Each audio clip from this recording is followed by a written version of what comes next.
சரி என்ன வாங்கக்கூடாதுன்னு சொல்ற நீங்க ரஷ்யா கிட்ட வியாபாரம் பண்றீங்களா இல்லையான்னு அமெரிக்காவையும் கேட்டுச்சு, யூரோப்பியன் யூனியனும் கேட்டுச்சா இல்லையா? அப்போ உங்களுக்கு மட்டும் ஒரு நியாயம், எனக்கு ஒரு நியாயமானு ஜெயசங்கர் கேட்டு கிட்டத்தட்ட 3 வருஷம் ஆச்சு. இது கூட தெரியாம ராகுல் காந்தி உட்காந்துட்டு இந்த வெள்ளசீலக்கார அம்மான்னு உட்காந்துருப்பாங்க, யார் போனான்னு திட்டிட்டு இருப்பாங்க. ஏன்னா அவங்க வாழ்க்கை ஒரு யாருமே இல்லைல்ல. இப்போ கணவன் எழுந்துட்டா அவங்க வந்து உட்காந்துருக்காங்க, யாரோ சாப்பாடு போடுறாங்க, நல்லா பார்த்துக்கிறாங்க. பசங்களை நல்லா வளர்த்துருந்தா ரொம்ப நல்லா பார்த்துப்பாங்க. கொஞ்சம் முன்ன பின்ன வளர்த்துருந்தா 30 வருடம் ஆச்சு தமிழ்நாட்டில் கூட்டணியால் இருந்தால் தான் வெற்றி பெற முடியுங்கிறத நிரூபிக்கிறது. இனி வரைக்கும் உங்களால் நிரூபிக்க முடியாது. நாங்கள் மத்தியில் இருந்தால், மாநிலத்தில் இணக்கமான ஒரு அரசு இருந்தால், இணக்கமானன்னா எல்லாத்துக்கும் ஒத்து போகிற நோட்டு கொடுக்குற ராகுல் காந்தியை போய் கவனிச்சுட்டு வந்துட்டோம் அப்படிங்கிற அந்த மாதிரியான இணக்கம் இல்லை. எதையுமே பொறுப்பாக கேட்கறதும், பொறுப்பாக பழி சொல்வதும், பொறுப்பாக எதிர்கருத்து வைப்பதும், கன்ஸ்ட்ரக்டிவாக ஒரு அரசியல் பண்ணுறது தான் இணக்கம். கன்ஸ்ட்ரக்டிவாக பண்ணுறது தான் இணக்கம். டிஸ்ட்ரக்டிவாக பண்ணுறது நம்மால். மோடியை எதிர்கொள்வதற்கு உங்களுக்கு இன்னைக்கு இல்லை, இன்னும் 10 ஜென்மம் ஆகும் மிஸ்டர் ஸ்டாலின் அவர்களை. முதல்ல விஜய்க்கு எதிர்கொள்ளுங்க. விஜய் சொன்னார் இல்லையா, ஸ்டாலின் ஐயா, ஸ்டாலின் சார் என் கூட மோதுங்க, விஜய் சொல்றாருங்க. விஜய் ஒன்றும் தப்பு இல்லைங்க, இன்னும் அரசியல்ல களம் காணாதவர், அவ்வளவுதான். தேர்தலில் நிக்காதவர், அவர் ஒன்றும் தப்புன்னு நான் சொல்லல. அவர் என்ன கேட்குற, அதுக்கு நம்ம ஜல்லிக்கட்டு ஜூலி இருக்குல்ல, அதை வச்சு பதில் கொடுக்குறான். தலையில் அடிச்சுக்கிட்டேன் நான். ஏடா உன்னைய பார்த்து கேட்குறாங்க, நீ 500 பேர் அனுப்பிச்சதான் பொய் சொல்ற. தனியா காக்கி பேண்ட்டும் தனியா காக்கி சட்டையை கூட்டினா கூட 500 எனக்கு வரல, ஒரே ஆள் போட்டுட்டு இருந்ததுல. ஆனா நீ சொல்ற முடிஞ்சு போச்சு. இறந்த 41 குடும்பத்தில் ஒரு குடும்பத்தை கூட உன்னால விலைக்கு வாங்க முடியல. விஜய்க்கு எதிராக கருத்து சொல்ல சொல்லி விலைக்கு வாங்க முடியல. அந்த அளவுக்கு அவன் அட்டாச்சா இருக்கான். விஜய்க்கு என்ன குற்ற உணர்வு வருது? அவர் அன்னைக்கு நைட்டு கிளம்பி போயிட்டாருன்றீங்க. இப்ப இஷ்டத்துக்கு எதை வேணாலும் பேசுறீங்க. திருஷா இருந்தாங்கன்னு பேசுறீங்க. உனக்கு முறை சொல்லி அதனால நீ எதை வேணாலும் பேசுவ. சார்ஜ் ஷீட் என்ன பேசுங்கிறது தான் நான் பார்ப்பேன். அன்னைக்கு 100 பேர் செத்து போயிடுவாங்கிற நம்பிக்கையில போனேன். என் நல்ல நேரம் 41 நின்றுச்சு.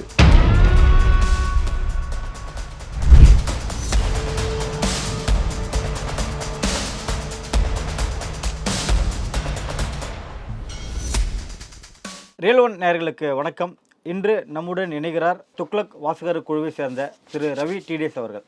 வணக்கம் சார். வணக்கம். நாம் யாரிடம் எண்ணெய் வாங்க வேண்டும் என்பதை அமெரிக்கா தீர்மானிப்பதா? பிரதமர் மோடியோட மௌனம் வந்து வெட்கக்கேடானதுன்னு சொல்லிட்டு ராகுல் காந்தி ஒரு கடும் விமர்சனத்தை வச்சு மூக்கு சிந்திருப்பாரு. அப்படி சிந்திருப்பாரு இல்லையா? நேர்மையா தான் பேசினாரா? வெக்கமால அந்த ஆளுக்கு. ரஷ்யா கிட்ட இருந்து எவ்வளவு வருஷமா வாங்கிட்டு இருக்கோம் நம்ம? 4 லட்சம் கோடி ரஷ்யால இருந்து. இந்த 1 மாசம் பர்மிஷன் வந்து அமெரிக்கா தானே கொடுத்துருக்கு. அதுதான் ஒரு இங்க பாருங்க. நான் என்ன சொல்றேன், நான் வந்து செக் போஸ்ட் பக்கத்துல உட்காந்துக்கிறேன். ஒரு ஆளு லாரியில போ, ஏய் நீ இந்த பக்கம், ஏய் அந்த பக்கம், அது மாட்டுக்கு நடந்துட்டு இருக்கோம். நான் மாட்டுக்கு வளரிட்டு இருப்பேன் பைத்தியக்கார மாதிரி. அப்படிதான் ட்ரம்ப் என்ன பண்றாரு, உன்னை கேட்டாங்களா ரஷ்யால இருந்து கொடுக்கலாமான்னு கேட்டாங்களா? யூரோப்பியன் யூனியன் தடுக்கிறேன்னு சொல்லிச்சா? ஜெயசங்கர் எவ்வளவு தெளிவா பதில் சொல்லிட்டு இருக்காரு 3 வருஷமா. நான் எங்க லாபம் வருமோ அங்கதான் வாங்குவேன். சரி என்ன வாங்கக்கூடாதுன்னு சொல்ற நீங்க ரஷ்யா கிட்ட வியாபாரம் பண்றீங்களா இல்லையான்னு அமெரிக்காவையும் கேட்டுச்சு, யூரோப்பியன் யூனியனும் கேட்டுச்சா இல்லையா? அப்போ உங்களுக்கு மட்டும் ஒரு நியாயம், எனக்கு ஒரு நியாயமானு ஜெயசங்கர் கேட்டு கிட்டத்தட்ட 3 வருஷம் ஆச்சு. இது கூட தெரியாம ராகுல் காந்தி உட்காந்துட்டு இந்த வெள்ளசீலக்கார அம்மான்னு உட்காந்துருப்பாங்க, யார் போனான்னு திட்டிட்டு இருப்பாங்க. ஏன்னா அவங்க வாழ்க்கை ஒரு யாருமே இல்லைல்ல. இப்போ கணவன் எழுந்துட்டா அவங்க வந்து உட்காந்துருக்காங்க, யாரோ சாப்பாடு போடுறாங்க, நல்லா பார்த்துக்கிறாங்க. பசங்களை நல்லா வளர்த்துருந்தா ரொம்ப நல்லா பார்த்துப்பாங்க. கொஞ்சம் முன்ன பின்ன வளர்த்துருந்தா ராகுல் காந்தி மாதிரி தான் இருந்திருக்கும். அப்போ வந்து அவர் மாட்டுக்கு உட்காந்து போகிற வரவங்களெல்லாம் விமர்சனம் பண்ணிட்டு இருப்பாங்க. எவனாவது கேட்டானா இவர்கிட்ட, அமெரிக்கா கிட்ட இருந்து பர்மிஷன் கேட்டானா? இப்போ நான் போய் அமெரிக்காட்ட சண்டை போடணுமா? ஏய் நான் உங்கள்கிட்ட பர்மிஷன் கேட்டேனா, நீ எதுக்கு எனக்கு அனுமதி கொடுக்குறேன், நான் சண்டை போடணுமா? இதான் எனக்கு வேலையா? இதான் எனக்கு வேலையா? இல்லை. அப்புறம் அவர் என்ன கேள்வி கேட்டுட்டு இருக்காருன்னு எனக்கு புரியும். ரஷ்யா கிட்ட இருந்து நம்ம இன்னைக்கு உக்ரைன் வார் இருக்கும்போது உக்ரைன் கிட்ட பேசுறோம், ரஷ்யாட்ட போய் இது வாங்குறோம். ரஷ்யா 30% வச்சிட்டு இருக்கு தன் உலக இதுல. இப்ப இந்த 30% யாரும் வாங்காம இருந்தா என்ன ஆகும்? இந்த 70% ரேட் அதிகமாகும் இல்ல. இப்போ எல்லாரும் வாங்கிட்டு இருக்காங்க, திடீர்னு நீங்க வந்து ரஷ்யா கிட்ட இருந்து வாங்க கூடாதுங்கிறீங்க. ரஷ்யாவுடைய உற்பத்தி உதாரணத்துக்கு 30% வச்சுக்கோங்க. அப்போ இந்த 30% இப்ப மார்க்கெட்டுக்கு வராது. ஏன்னா ட்ரம்ப் கோவம் வந்துருச்சு. அப்போ அந்த 70% ரேட் அதிகமாகும். நான் பைத்தியக்காரனா? ட்ரம்ப் உட்காந்து எதையோ பேசிட்டு இருக்கிறதுக்கு நான் போய் பெட்ரோலை வந்து விலை ஜாஸ்தி கொடுத்து வாங்குவேனா? எனக்கு எங்கே விலை கம்மியாக இருக்கோ அங்கே தானே வாங்குவேன். எனக்கு கொடுக்க மாட்டேன்னு ரஷ்யா சொன்னா தப்பு. இப்போ ட்ரம்ப் அனுமதி கொடுத்தனால தான் நம்ம இப்போ வாங்குறோமா, இல்லை ட்ரம்ப் அனுமதி கொடுக்காவிட்டாலும் செக் போஸ்ட்ல உட்காந்துட்டு ஒரு பிச்சைக்காரன், உங்களுக்கு அந்த வார்த்தையை சொல்லலையோ, செக் போஸ்ட்ல உட்காந்துட்டு ஒரு குடிகாரன் உட்காந்து ஏய் வண்டி போ, ஏய் நீ அந்த பக்கம் திரும்ப அப்படின்னு பேசிட்டு இருந்தான்னா அந்த செக் போஸ்ட்டுக்கோ அங்கே போற வர வண்டிக்கோ அப்போ 1 மாசத்துக்கு அப்புறமும் நம்ம தொடர்ந்து இந்த வாங்குதல் இருக்குமான்னு கேட்க. ஏங்க நாங்க 4 வருஷமா 3 வருஷமா வாங்கிட்டு இருக்கிறோம், இன்னும் 4 வருஷம் வாங்க போறோம். ஏங்க சண்டை போடுற ஈரானு இந்தியாவுக்கு எந்த பாதிப்பும் வராதுங்கிறான். தாக்குதல் பண்ற இஸ்ரேல் போய் நேர்மையாக ஒரு செயல்பட்டு தாக்குதல் பண்ண இஸ்ரேல் ஒரு பிரச்சனையும் இந்தியாவுக்கு வராதுங்கிறான். இப்ப அமெரிக்கா அனுமதி கொடுத்தா என்னங்க, கொடுக்காட்டி என்னங்க? நான் சொல்ல புரியுதுங்களா உங்களுக்கு? இது இந்த வதந்தி, இந்த கதையை பரப்புறதுங்கிற அமெரிக்கா என்ன நினைச்சுக்குதுன்னா, தன் அந்த பட்டு பீதாம்பரத்தில் இருக்கிற பணக்காரன்னு தானா நினைச்சுக்கிட்டு எல்லாமே நான் தான் கருணாநிதியோடையும் ஒப்பிட்டேன். அதையும் நீங்க புரிஞ்சுக்கலையே.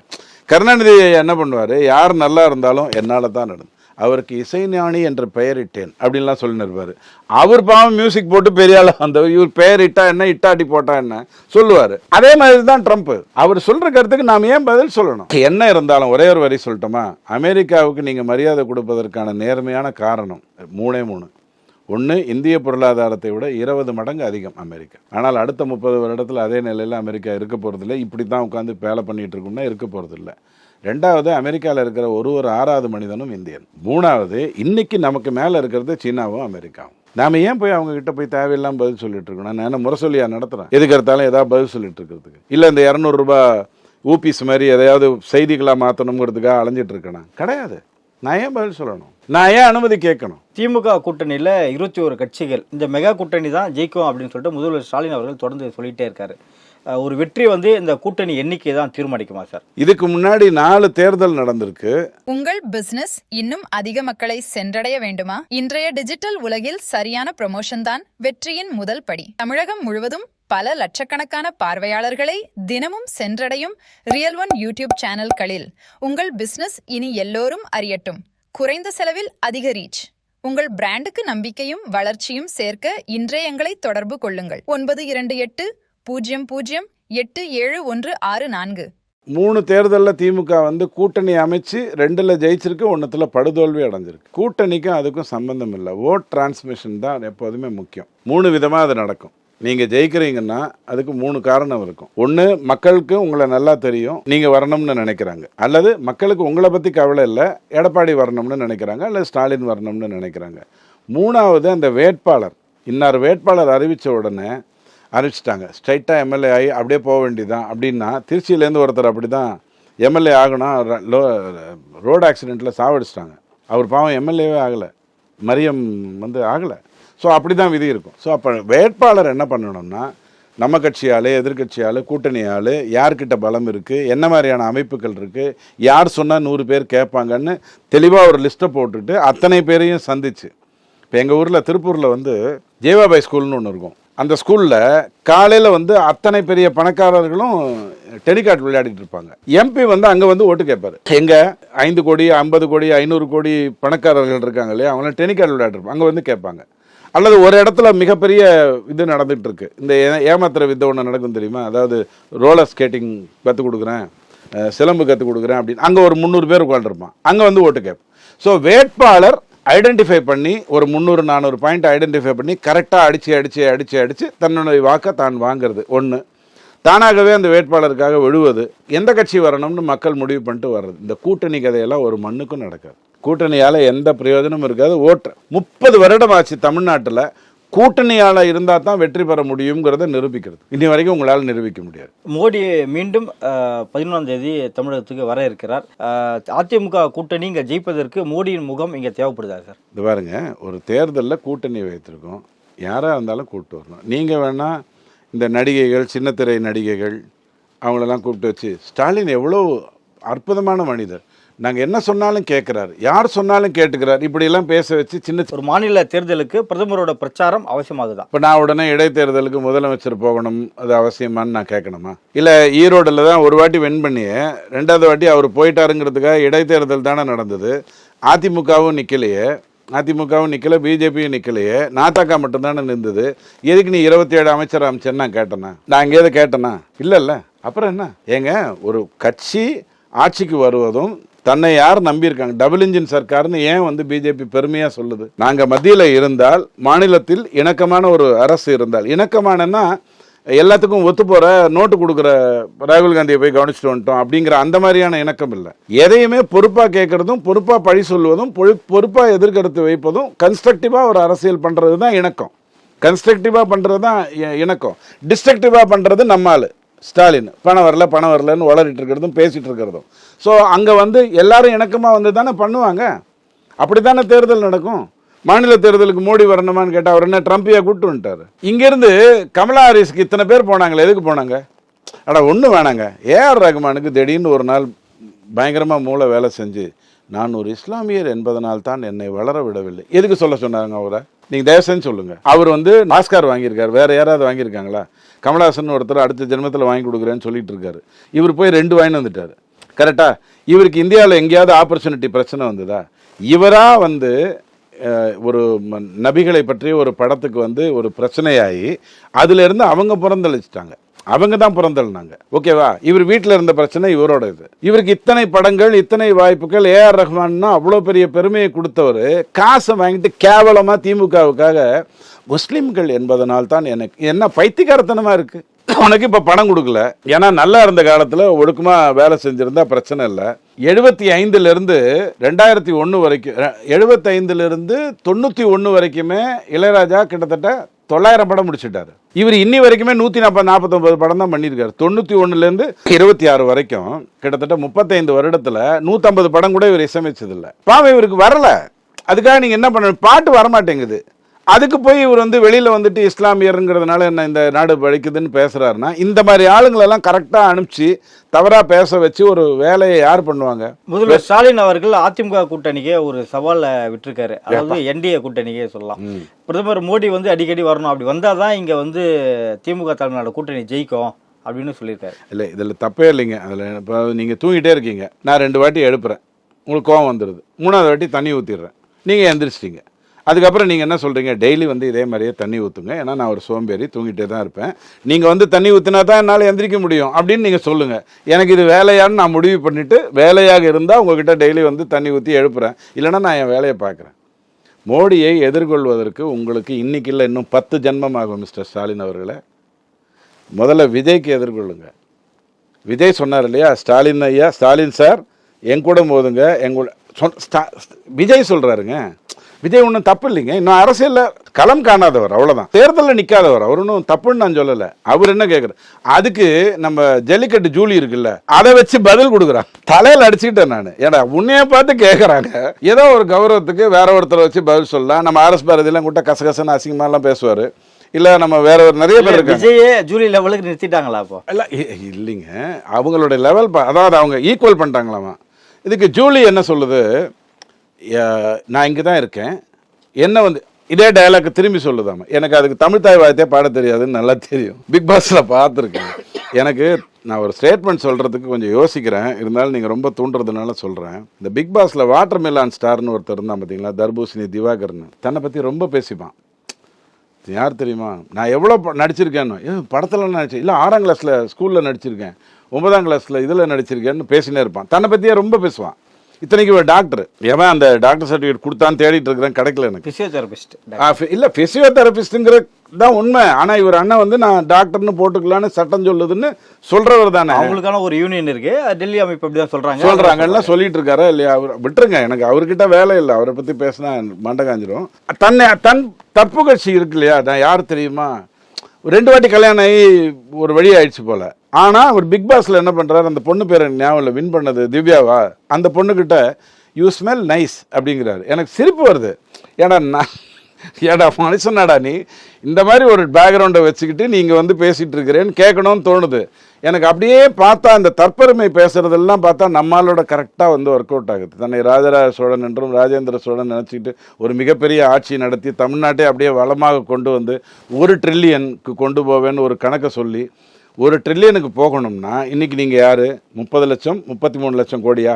ஒரு குவார்ட்டரில் 11% வளர்ச்சியை கொடுத்துட்டீங்க, சந்தோஷம், நல்ல விஷயம். பொதுவாக உங்கள் வளர்ச்சியினுடைய லெவல் வந்து 7%, 11%ன்னு வச்சுக்கோங்களேன், வளர்ச்சி 11%ன்னு வச்சுக்கோங்க.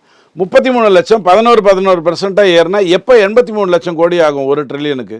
செஞ்சு உங்ககிட்ட கால்குலேட்டர் இருந்தால் எடுத்து போட்டு பாருங்கள். இன்ப நிதி வரணும், நம்ம தலையெழுத்து அதுவாக இருந்தால். அதுக்குள்ளே மகாராஷ்டிரா 1 ட்ரில்லியனை தாண்டி போயிடும். ஆனால் இவர் பெருமை எடுத்துக்கொள்ள 105 நாடுகள் 1 ட்ரில்லியன் எக்கானமி தான் செய்கிறது. திமுக என்கின்ற மாநிலம் தான் 1 ட்ரில்லியன் எப்போ பண்ணும்? தமிழ்நாடு என்னுடைய தேசம்ங்க, எனக்கு அதில் பெருமை தான். பட் நீங்கள் பொய் சொன்னீங்கன்னா நான் எப்படி கேட்டுக்கிறது? இவரை மாதிரி சமைக்க தெரியாதுன்னு என்னை கொண்டு போய் தாஜ் கவர்மெண்டில் விட்டிங்கன்னா நான் தானே சமைக்கணும்? எனக்கு பொய் சொல்கிறீங்கன்னு தெரியும்ல. ஸோ 1 ட்ரில்லியன் எக்கானமிக்கே இப்படி கதை விடுறவங்க எனக்கு இந்த வாட்டர் மில்லான் ஸ்டார் மாதிரி தான் எனக்கு கொஞ்சம் கொஞ்சமாக நான் கொஞ்சம் நாகரிகமாக அதை கொண்டு போகணும்னு நினைக்கிறேன். ஏன்னா அவர் கண்டிப்பாக அரசியலில் உழைத்தவர் ஸ்டாலின், சும்மா வந்து அப்பாவுக்கு பிறந்தவங்கிறதுனால வந்தவர் இல்லை. அந்த மரியாதை எனக்கு இருக்குது. ஆனால் எனக்கு அப்படியே கரெக்டாக சிம்பிளன்ஸ் வருது, வாட்டர் மில்லான் ஸ்டார் மாதிரி தான் இருக்காங்க. தாவேக தலைவர் விஜய் அவர்கள் அண்மையில் ஒரு கருத்தை வந்து சொல்லியிருந்தார். கரூரில் நடந்த அசம்பாவிதத்துக்கு தொடர்ந்து என் மீதே பழி போடுறாங்க, இதுக்கு நான் தான் காரணம், அரசு மற்றவர்கள் யாருக்கும் பொறுப்பு இல்லாத மாதிரி எனக்கு மட்டும்தான் இது பொறுப்புன்ற மாதிரி தொடர்ந்து என் மேலே பழி போடுறாங்க அப்படின்னு சொல்லியிருந்தார். நாம் தமிழர் கட்சி தலைமை ஒருங்கிணைப்பாளர் சீமான் அவர்கள் இதற்கு பதில் சொல்லும் விதமாக இதுக்கு விஜய் தான் பொறுப்பு, அவர் வந்ததால தான் அங்கே நெரிசல் ஏற்படுது, வரலன்னா இந்த சம்பவம் நடந்திருக்காது, அல்ல அவர் தானே இதுக்கு பொறுப்பேற்கணும், பழியெல்லாம் யாரும் போடலை அப்படின்ற மாதிரி இதை சொல்லியிருக்காரு. இந்த கருத்தை எப்படி பார்க்குறீங்க சார்? காலையில் என்னோட வீட்டில் தேதியை கிழிச்சது மணிகண்டன் கேலண்டரில், அதனால தான் எனக்கு அந்த நாளே நாசமாக போச்சுன்னு நான் சொன்னால் எவ்வளோ கரெக்டோ அவ்வளோ கரெக்டு. விஜயால தான் இது நடந்ததுங்க. விஜய் இந்த இடத்துக்கு வரேன்னு சொல்லியிருக்காரு, இத்தனை பேர் வர்றாங்க. ஒரு ஒழுங்குமுறைப்படுத்த வேண்டியது அந்த கூட்ட நெரிசல் அப்படின்னும் போது காவல்துறைக்கு அந்த கட்டுப்பாடு இருக்கு இல்லையா? அவங்கள்ட்ட முறைப்படி ஒரு அனுமதி கேட்டு தான் ஒரே வரையில் பதில் சொல்லிடுறேன். மீனாட்சி கோயில் எப்படி நடத்தணும்னு மீனாட்சி கோயிலில் இருக்கிறவங்களுக்கு தெரியும். நீ எதுக்கு ஆள் அமிச்சு 2000 ரூபா 3000 ரூபா டிக்கெட்டை கொண்டு வர்ற? உனக்கு என்ன வேலை? அதில் அறநிலைத்துறை வேலையாது. மீனாட்சி கோவிலை பார்த்துக்கிறதுக்கு மீனாட்சி கோயில் இருக்கிறவங்களுக்கு தெரியும்ல எப்படி கூட்டம் நெரிசல் பண்ணணும் தெரியும். காவல்துறை உதவி வேணும்னா கேட்க போகிறாங்க. கள்ளழகர் மாதிரி ஏதாவது ஒரு நிகழ்ச்சி நடந்தால் காவல்துறையை கேட்க போகிறாங்க. இவ்வளோ தானேயா? உள்ளே எப்படி அனுப்பணும்னு அவங்களுக்கு தெரியும் இல்லை? நீ எதுக்கு 2000 ரூபா 3000 ரூபா சீட்டு போட்டு உள்ளே ஆள் அனுப்புகிற? அப்போ தேவையில்லாத நீ ஒரு இடத்துக்கு வருவ, அவனை பண்ண விட மாட்டேன். ஆனால் இங்கே மட்டும் காவல்துறையை தான் நாங்கள் பர்மிஷன் கேட்டிருக்கோம். 20,000 பேர் ஒரு இடத்துல வருவாங்க அப்படின்னு நாங்கள் சொல்லியிருக்கோம். 20,000 25,000 பேர் வருமோன்னு சொல்லியிருக்கோம். அப்போ நீ தான் அதை பார்த்துக்கணும். நீ 500 பேர் அனுப்பிச்சதான் பொய் சொல்கிற. தனியாக காக்கி பேண்ட்டும் தனியாக காக்கி சட்டையை கூட்டினா கூட 500 எனக்கு வரல, ஒரே ஆள் போட்டுட்டு இருந்ததில். ஆனால் நீ சொல்கிற முடிஞ்சு போச்சு. இறந்த 41 குடும்பத்தில் ஒரு குடும்பத்தை கூட உன்னால் விலைக்கு வாங்க முடியல. விஜய்க்கு எதிராக கருத்து சொல்லி விலைக்கு வாங்க முடியல. அந்த அளவுக்கு அவன் அட்டாச்சாக இருக்கான். விஜய்க்கு என்ன குற்ற உணர்வு வருது? அவர் அன்றைக்கி நைட்டு கிளம்பி போயிட்டாருன்றீங்க. இப்போ இஷ்டத்துக்கு எதை வேணாலும் பேசுகிறீங்க. திருஷா இருந்தாங்கன்னு பேசுகிறீங்க. உனக்கு முறை சொல்லி அதனால் நீ எதை வேணாலும் பேசுவேன். சார்ஜ் ஷீட் என்ன பேசுங்கிறது தான் நான் பார்ப்பேன்.